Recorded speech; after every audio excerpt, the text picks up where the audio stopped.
एका संध्याकाळी सूर्य डुबत असताना तिला तिच्या नातीने विचारले, आजी, स्त्री म्हणजे काय असते ग? सुरकुत्या पडलेल्या चेहऱ्याने, मोतीबिंदू झालेल्या डोळ्याने ती झटकन बोलली, हत्तीच्या. त्यात काय एवढे ग? स्त्रीसुद्धा मनुष्य असते. तिला तिचे आयुष्य असते. तुडवली तर नागिण असते, डिवचली तर वाघीण असते, कडाडली तर वीज असते, तान्ह्या बाळाची नीज असते.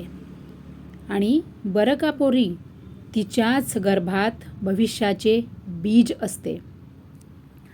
असेच सुंदर, सुखी आणि आनंदी जीवनाचे तुम्ही आनंद घ्या. त्यासाठी आपले सुविचार, आपलं चॅनल आठवणीने सर्व छोटे व्हिडिओ बघत राहा आणि चॅनल सबस्क्राईब करा.